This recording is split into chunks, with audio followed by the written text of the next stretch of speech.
వరి ఉత్పత్తి తెలంగాణ రాష్ట్రంలో మనం సాధించుకున్నాము. ఈ సీజన్లో కూడా అత్యధికంగా ఈరోజు వరి పండిస్తున్నారు మన రైతులు.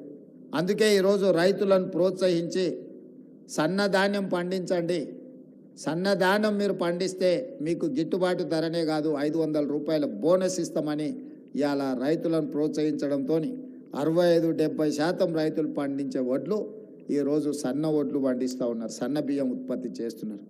మరి రైతులు పండించిన సన్న బియ్యాన్ని పేదలకు పంచాలని ఒక గొప్ప లక్ష్యంతో ఈ ఉగాది పండగ పేదవాళ్ళ ఇంట్లలో సంతోషాన్ని తెచ్చి పెట్టాలి అని చెప్పి ఈరోజు సాయంత్రం హుజూర్ నగర్లో పెద్దలు ఉత్తమ్ కుమార్ రెడ్డి గారి నియోజకవర్గంలో రాష్ట్రం నలుమూలల సన్న బియ్యం పథకాన్ని ఈరోజు మనం ప్రవేశపెట్టుకుంటున్నాం.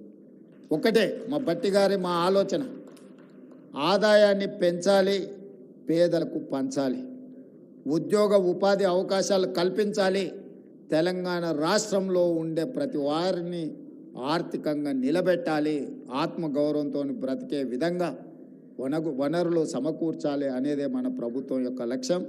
పంచాంగం కూడా పేద పండితులు తెలంగాణ రాష్ట్రానికి మంచి భవిష్యత్తు ఉన్నది, మంచి నిర్ణయాలు తీసుకుంటాము అని చెప్పి వారు చెప్పిండ్రు. వారి సూచనల మేరకు కేంద్ర రాష్ట్ర ప్రభుత్వాల మధ్య రాజ్యాంగబద్ధమైన సంస్థలతో ఒక మంచి వాతావరణంలో ఒక మంచి సత్సంబంధాలను ఏర్పాటు చేసుకొని అభివృద్ధిలో అందరి సహకారాన్ని తీసుకొని ముందుకు వెళ్తాము. ఇది రాజకీయాలు చేసే సందర్భం కాదు, ఇది అభివృద్ధి చేసుకునే సందర్భము.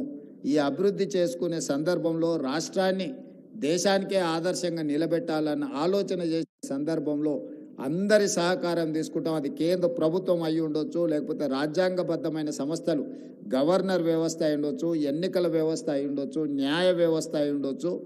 ప్రజలతో, పార్టీలతో, ప్రజాస్వామ్యబద్ధమైన సంస్థలతో ఒక మంచి సత్సంబంధాలను ఏర్పాటు చేసుకుంటాం. ఎక్కడైనా ఏదైనా సమస్యలు వచ్చినా వాటిని పరిష్కరించుకుంటూ ముందుకు వెళ్తాం. మా సంకల్పంలో, మా ఆలోచనలో స్పష్టత ఉంది. సంకల్ప బలం ఉంటే దేవుడు కూడా కనుకరిస్తారని చెప్పి ఇప్పుడే మా ఉప ముఖ్యమంత్రి గారు చెప్తున్నారు. నా జీవితంలో పెట్టుకున్న సంకల్పం ఏది ఇంతవరకు నేను ఫెయిల్ కాలేదు.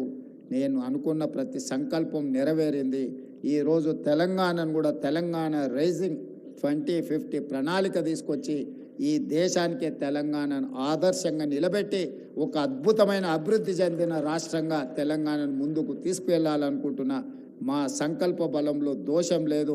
మీ అందరి ఆశీర్వాదంతో ఈ దేశానికే తెలంగాణను ఆదర్శంగా నిలబెడతామని తెలియజేస్తూ మరొక్కసారి ఈ ఉగాది శుభాకాంక్షలు మీ అందరికి తెలియజేస్తూ సెలవు తీసుకుంటున్నారు. ధన్యవాదాలు మిత్రులారా.